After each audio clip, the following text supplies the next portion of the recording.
సంతోషుల సంతోషం కాంతివన్నెల ప్రభాకరుడు నరసింహుడి ఉపాయాలకు నజరేసిన సాంఘిక శాస్త్రమై ఆరోగ్య చిట్కాలకు గీతగా క్రమశిక్షణకు శోభగా సాంకేతికతకు రవికాంతిగా అల్లుకున్న పవనుడిగా నా ఆదర్శ పాఠశాల ఓ కదరివనం ఓ ఊడలేసిన మర్రివనం అది కాదు వజ్రాలు పొదిగిన కోహినూరు పర్వతపు వెలుగుల వనం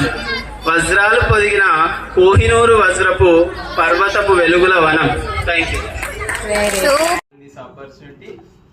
కవిత టైటిల్ నేమ్ ప్రకృతి ఒడి. వెన్నెల వెలుగులో వేకోజామున ఓ పక్షి ఓ చెట్టు పండును తిని విహరిస్తూ విత్తును విసర్జించింది. ఆకాశం నుండి జారిపడుతున్న విత్తనాన్ని భూమాత ఒడిచాచి దాచుకుంది.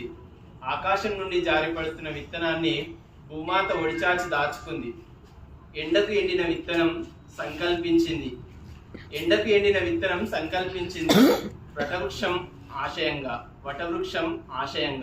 ఓ రాత్రి కారుమబ్బులు కమ్ముకున్న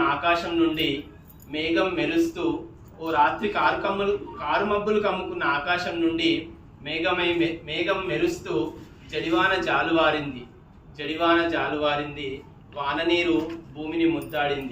వాననీరు భూమిని ముద్దాడింది. విత్తనం సీమంతమాడినట్లు తెల్లారేసరికి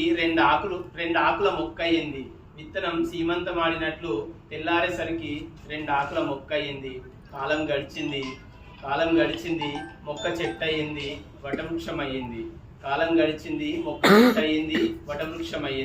నలుగురికి నీడయ్యింది బాటసారికి పండ్లనిచ్చే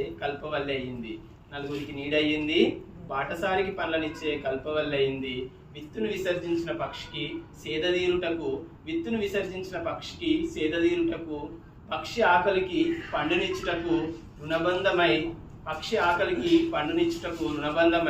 తలవంచి కృతజ్ఞతలు తెలుపుకుంది. ప్రకృతి ఒడిలో పంచభూతాలు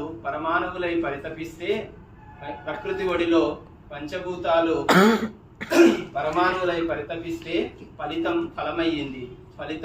ఫలమయ్యింది. కనుగుడ్డంత విత్తనం కనువారనంత చెట్టయింది.